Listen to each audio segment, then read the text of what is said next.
In March 1847, Dr. William Hartwell, one of Pennsylvania's rising medical minds, received a letter that instantly unsettled him. The handwriting was shaky, the paper filthy with coal dust, and the tone far too desperate for a man of science. The letter came from Dr. James Patterson, the only physician in the remote mining town of Millbrook.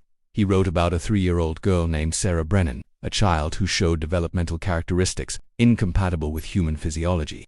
Patterson insisted this was no exaggeration. Full adult teeth at 6 months, bone density equal to a grown woman, strength far beyond her age, advanced speech, alarming emotional detachment, but the final line was what forced Hartwell to act. Her eyes, doctor. Her eyes do not belong in the face of a child.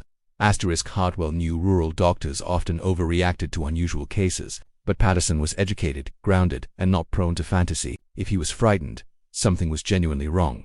3 days later, Hartwell arrived in Millbrook, a grim mining settlement where the air tasted like iron and sickness. The Brennan house was modest, the parents tense, the siblings silent. But Sarah, she was the reason Patterson had begged for help.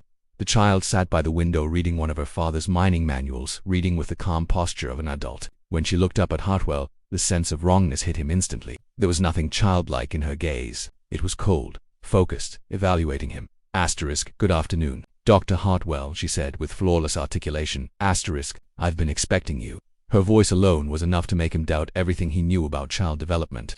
The examination only deepened the horror reflexes too fast, strength too high, pain tolerance non-existent, and knowledge no 3-year-old should possess. She predicted the results of each test before he performed it, almost as if she'd done this hundreds of times. That night, walking back through the muddy streets, Hartwell admitted to Sarah's father, I don't know what she is, but she is not following any natural human timeline. Millbrook was quiet, but it felt like the town was holding its breath, and Hartwell knew he had only scratched the surface. Whatever Sarah was, this was not normal development. This was the beginning of something far more dangerous. Hartwell returned to the Brennan house the next morning expecting resistance, tantrums, or at least the emotional unpredictability of a toddler. Instead, he found Sarah already awake, dressed, and surrounded by open books, medical journals, mining reports, and engineering diagrams she had clearly been studying on her own. She looked up calmly when he entered. Good morning, doctor. I reviewed some of your published papers last night. You made 2 incorrect assumptions about accelerated growth disorders. Hartwell froze. She wasn't bragging. She wasn't showing off. She was correcting him like a colleague, speaking to an equal.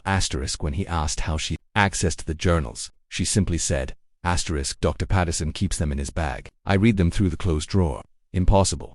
But after the last 24 hours, impossible was losing meaning fast. A mind that outsmarted the tests. Hartwell began cognitive testing to determine whether she had simply memorized information or genuinely understood it.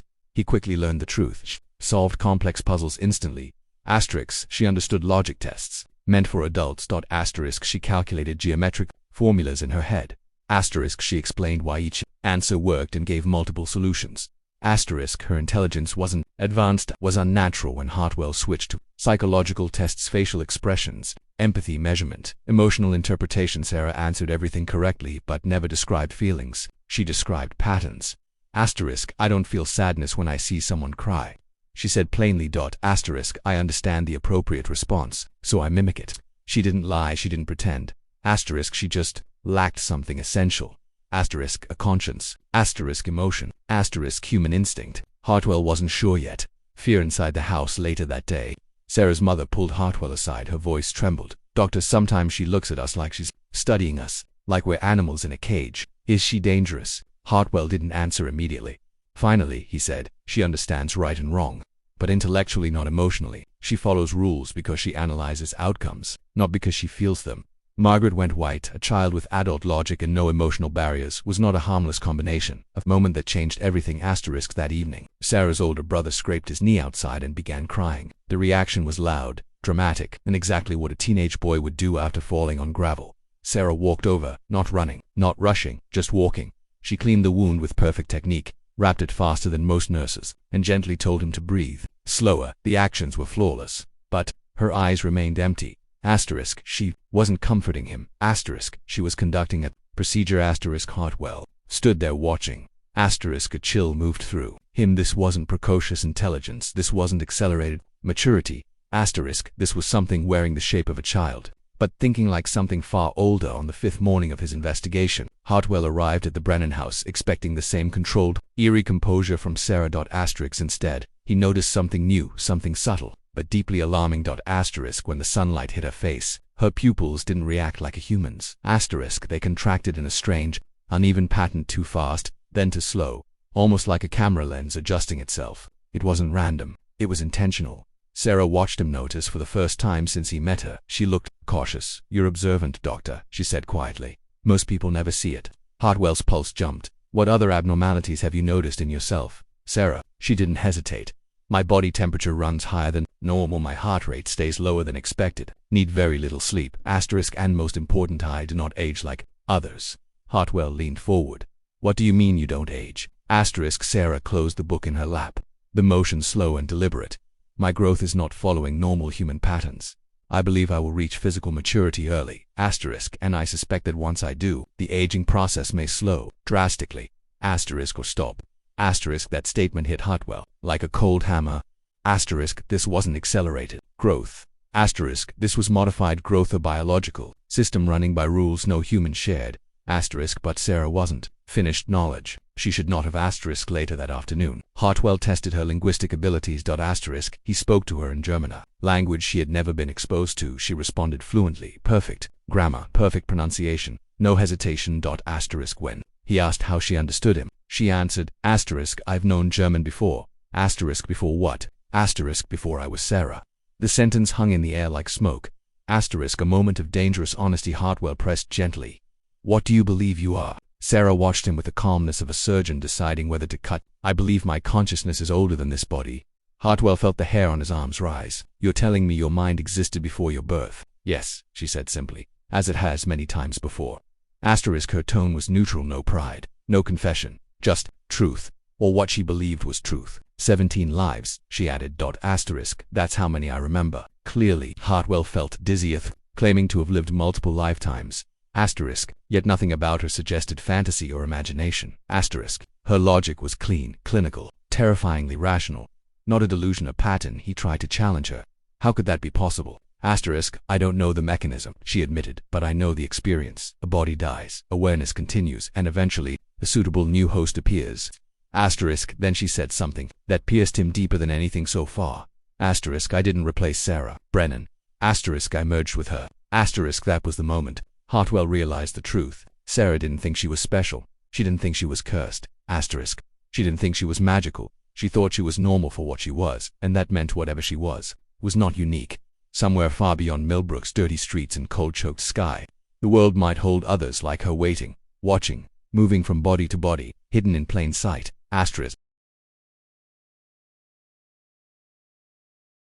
Hartwell spent the evening trying to write a coherent report, but everything he put on paper sounded insane even to him. He crumpled page after page, his mind looping through Sarah's words. I merged with her. I have lived 17 lives. I do not age like you. How do you document something like that without destroying your own credibility? Near midnight, the boarding house grew silent. The hallways were dark, the walls thin, the air cold. Hartwell sat at his desk, staring at a blank sheet, when he heard it. Soft, deliberate footsteps, too light to be an adult, too controlled to be a child.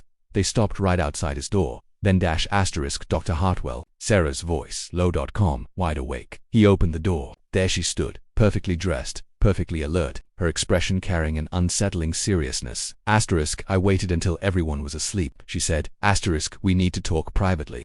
Hartwell stepped aside. Sarah entered with the quiet, confident presence of someone who had done this 1,000 times. She sat in the only chair. Hartwell remained standing. "You've been trying to write your report," she said. "You've failed for 3 hours. He stiffened. "How would you know that?" My hearing extends through walls. I hear your pen. I hear your breath when you get frustrated. I hear your heartbeat when you panic. She wasn't threatening him. She was just stating facts. The truth she hadn't shared. Sarah folded her hands in her lap. Her posture too controlled for a 3-year-old. I've debated whether to tell you everything, but I think you're intelligent enough to handle it and useful enough for me to trust. Trust for what? Hartwell asked. To protect my existence. His chest tightened, explained. Sarah met his gaze without blinking. I am not truly 3 years old. My awareness predates this body by centuries. I have lived many lives. When a body grows old or sick, I leave it. Not death transition. Asterisk, you're claiming to migrate between bodies? Hartwell asked. Asterisk, correct. Asterisk, how? Asterisk, I don't know the exact mechanism. I only know the experience. My consciousness myself moves into a developing brain early enough that it can integrate without rejection. Hartwell's throat went dry. Why an infant? Because older minds resist, she said. A newborn has no fully formed identity to conflict with mine. Then she added something colder. I don't erase the original child. I merge with her. She becomes me, and I become her. A survival strategy honed over centuries. Hartwell swallowed hard. What happened to your last body? A woman in Baltimore, she said. She was dying of consumption. I stayed as long as I could, but eventually survival required relocation. Her tone was steady, emotionless, like someone describing overdue housekeeping. And if someone threatens exposure? Hartwell asked. Sarah's answer came instantly. I removed the threat. Hartwell felt ice settle into his stomach. You've killed people, when necessary, she said. I don't enjoy it, but human lives are brief and replaceable. My existence is not. She said it with no pride, no malice, just pure logic. What she wants from him. Why tell me all this? Hartwell asked. Asterisk, because you complicate my survival. Modern medicine is advancing. Doctors ask questions. They study anomalies. You are the first with enough intelligence to understand what I am. She leaned back slightly. I need documentation, a medical explanation credible enough to protect me from future scrutiny. Asterisk, and if I refuse? Her eyes hardened, finally showing something real. Then I will adapt, and you will become a threat. Asterisk, it wasn't a threat. Shouted in anger, it was a simple prediction, calculation. Asterisk, Sarah wasn't human in the emotional sense. She wasn't a child except in shape. She was an ancient intelligence inside a body too small to contain everything she knew. Asterisk, and now she expected him to help her survive. Asterisk, Hartwell barely slept after Sarah's midnight confession. By sunrise, he looked like a man who had just stared into a truth his mind wasn't built to handle. Asterisk, still he returned to the Brennan house because walking away wasn't an option anymore. Not safely. Asterisk, inside. Sarah sat calmly at the kitchen table, drawing geometric diagrams with the precision of an engineer. She didn't look up right away. She didn't need to. You didn't sleep, she said. Asterisk, not a question, a statement. Hartwell took a slow breath. Your parents need to know part of this. Not everything, but enough. Sarah finally lifted her gaze. They cannot know the truth, she said calmly. Asterisk, they are emotionally unstable. They would panic. They would tell others. That would create risk. Risk for you, Hartwell replied. And for them. Exposure never ends well for anyone involved. Her words were flat, factual. No fear, no guilt, no attachment. The parents hear her carefully. Cut truth. Asterisk, Margaret and Thomas Brennan sat at the table, gripping each other's hands as Hartwell explained what he could without revealing Sarah's true nature. Asterisk, he told them Sarah's development was abnormal, her intelligence far beyond measurable limits, her emotions underdeveloped, her instincts non-typical. Asterisk, he described her lack of fear, her unnatural memory, her inability to feel empathy like other children. Asterisk, he didn't mention consciousness migration. Asterisk, he didn't mention centuries of lifetimes. He didn't mention murder. Still, the parents paled. Margaret's voice shook. Doctor, is she dangerous? Hartwell paused too long. Thomas leaned forward.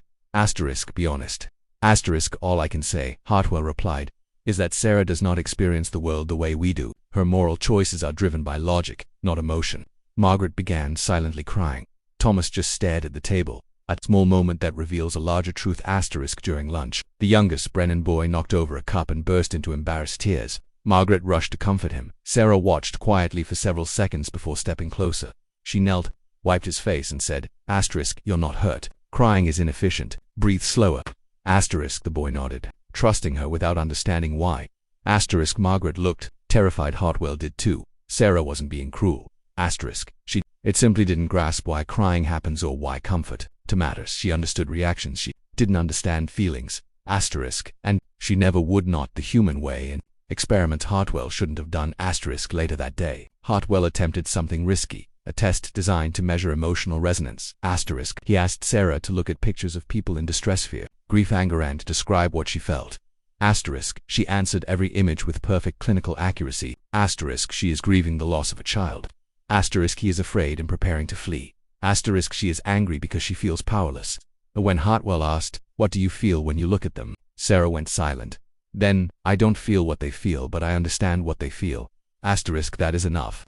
Asterisk, it isn't enough for humans, Hartwell said. Asterisk, I am not fully human, she replied. Asterisk, she didn't say it with pride. Asterisk, she said it like someone stating their height, the first sign something worse was coming. Asterisk, as Hartwell packed his instruments, Sarah stood by the doorway. Doctor, she said softly. Yes. Your time here is ending soon. The town is beginning to talk about you. He frowned. Talk about me? You're asking too many questions, she said. People in isolated places grow suspicious quickly, and fear causes unpredictable behavior. Then she stepped closer, lowering her voice. Be careful. Millbrook is not safe when frightened. Hartwell studied her face. This wasn't a warning out of concern. It was a calculation. Sarah wasn't scared of the townspeople. But she understood exactly what humans do when they feel cornered. And for the first time since arriving in Millbrook, Hartwell realized maybe Sarah wasn't the only danger here. Maybe the town was too. Within days, the atmosphere in Millbrook shifted. People didn't say it out loud, but Hartwell felt it the moment he stepped outside, the way miners paused mid-stride, the way women at water barrels lowered their voices, the way door curtains moved when he walked past. Someone had been talking. Not the Brennans, not Patterson, the town itself. Rumors in places like Millbrook spread like infection, quiet at first, then sudden and uncontrollable. Stranger asking too many questions. A doctor visiting a single family every day, a child no one wanted to be around. That was enough to ignite suspicion. Late one afternoon, as Hartwell walked back to the Brennan house, two miners stepped into his path. Cold dust blackened their faces, their expressions hard and unfriendly. You're the doctor from Philadelphia? One asked. Yes. The man spat to the side. We don't like outsiders stirring things. Patterson says you're here for that Brennan girl. That true? Hartwell kept his voice calm. She's a medical case. Nothing more. The miner stepped closer. She ain't right, and you know it. Kids avoid her. Animals avoid her. My dog howls when she walks past the house. His friend added, something's wrong with that girl. Folks think you might be making it worse. There it was, fear looking for a target. Gentlemen, Hartwell said, I'm here to understand her condition, not change anything. The first miner's eyes narrowed. That's what we're afraid of. They walked off, leaving Hartwell with the sinking realization that Millbrook wasn't just frightened, it was on edge. A spark could turn fear into violence. Patterson breaks. That evening, Hartwell visited Dr. Patterson to check on him and compare notes. He found the man trembling, pacing the floor, his hands shaking so violently the lamp on his desk rattled. They're talking about her, Patterson whispered. They're saying she's cursed. Born wrong. Marked. Have they threatened the family? Hartwell asked. Not yet, but this town doesn't stay calm when it's scared. You've seen the way they act after a mine collapse. Superstition, blame, anger. If they decide that child is a danger. He paused and swallowed. They'll act. Hartwell felt his stomach tighten. Then we protect her. Patterson laughed shakily. Protect her? Doctor, I don't even know if she needs protection. I'm not sure she's the one in danger. He hesitated, then said something he had never dared say aloud. Sometimes I think she's studying us the same way you're studying her. Hartwell didn't argue because he had seen it too. Quiet conversation with something not quite human. The next morning, Sarah met Hartwell outside before he could knock. She stepped onto the porch barefoot, the cold not affecting her at all. You're being followed, she said softly. Hartwell turned, seeing movement between two houses, a figure ducking behind a shed. They think you're helping me, Sarah said. And because they fear me. They fear you. He knelt to her eye level, trying to break through her emotionless surface. Sarah, do you understand that these people could harm you? They're scared. She tilted her head slightly. Yes. Humans fear what they can't control. Historically, this leads to violence, exile, or execution. Does that frighten you? Hartwell asked. No. I've survived worse. And if necessary, I will again. The calm way she said it chilled him more than any threat could. Sarah, he said quietly, you cannot harm the people in this town. She blinked once. I won't unless they give me no alternative. He realized then, she wasn't planning violence. That was prepared for it. Not like a child facing danger. Like a set mind anticipating a familiar pattern. The spark that lit the fuse. That night, the mine had a minor collapse, nothing fatal, just enough to rattle the town. When fear rises, people look for explanations. A drunk miner in the tavern shouted, "It's the Brennan girl. Ever since that child was born, this town's been cursed." By morning, half the settlement believed something unnatural lived in the Brennan house. By noon, people began avoiding the road entirely. By sunset, someone hammered a crude wooden cross into the Brennan's yard. Margaret found it first and collapsed crying. Thomas ripped it out of the ground with shaking hands. Hartwell arrived moments later. He knew exactly what the symbol meant. This wasn't fear anymore, this was accusation. This was preparation. This was the beginning of a mob. And Sarah, Asterisk Sarah watched from the window, expression unreadable, eyes unblinking, not scared, not angry, just watching like she'd seen this play out in other towns, other lifetimes, and already knew exactly what out of the tension in Millbrook snapped faster than Hartwell expected. Asterisk fear in a small, isolated town doesn't simmer, it erupts, and once it erupts, nobody thinks, nobody listens, nobody reasons. Asterisk by the second night after the mine collapse, the whispers had become open accusations. Asterisk she ain't human. Asterisk she curses the mine. Asterisk she's got the devil inside her. Asterisk that doctors helping it hide. Asterisk Hartwell could feel the town shifting into something primal and dangerous, something that didn't care about facts or science, it cared about survival, and in survival often meant eliminating the thing you didn't understand the moment everything broke. It happened during dinner. The Brennan family sat around their small wooden table. Asterisk Margaret served stew with trembling hands. Asterisk Thomas kept glancing toward windows. The children barely spoke. Sarah sat calmly, eating as if nothing around her carried weight. Then a rock smashed through the front window glass, shattered across the table. Margaret screamed. Asterisk Thomas grabbed his youngest child. Sarah didn't flinch, not even a blink.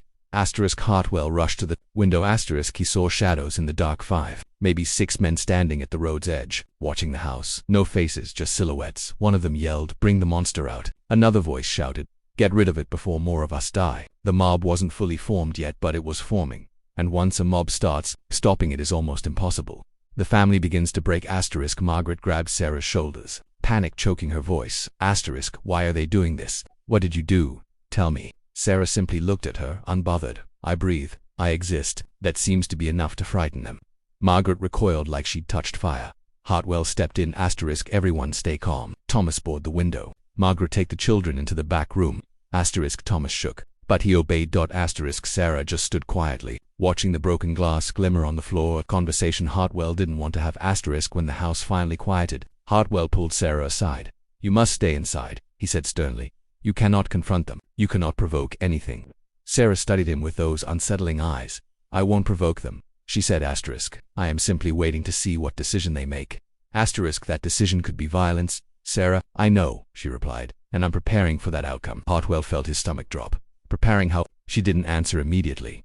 Then, slowly, Asterisk, I've lived in bodies hunted before. Humans react in predictable patterns. If they attempt to kill me, I will do what is necessary to survive. Asterisk her tone was cold, analytical, like she was discussing the weather. Asterisk you can't harm them, Hartwell said. Sarah tilted her head. I won't start the violence, but I will not let this body die. I've lost bodies before. It's inconvenient. Asterisk inconvenient, Hartwell repeated, horrified. Asterisk yes, she said. Death is wasteful. The mob gathers. Asterisk near midnight. Hartwell heard voices outside more this time, then footsteps. Then the creak of wagon wheels. Thomas peeked through the boards. God help us, he whispered. Asterisk nearly 20 people stood in the roadman with lanterns, shovels, mining tools, and two crude torches. This wasn't a warning. This was a summons. A man stepped forward, the same miner who threatened Hartwell days earlier. Asterisk Thomas Brennan, he shouted. Asterisk bring the girl out. We don't want to hurt anyone else. Asterisk Thomas shouted back. You're not taking my daughter. Asterisk she ain't your daughter. Someone screamed. Asterisk she's a curse. Asterisk we're putting an end to it. Torches lifted. Shovels hit the ground. Asterisk the mob moved closer. Margaret sobbed. The children huddled against the far wall. Thomas grabbed a hammer with shaking hands, and Sarah rose from her chair slowly, not scared, not angry, just ready. What Sarah said next froze Hartwell's blood. She turned to Hartwell with a quiet whisper. Doctor, you should step away from the door. Asterisk why? He asked. Because they're about to force their way in, she said calmly, and the moment they cross that threshold, survival becomes my priority.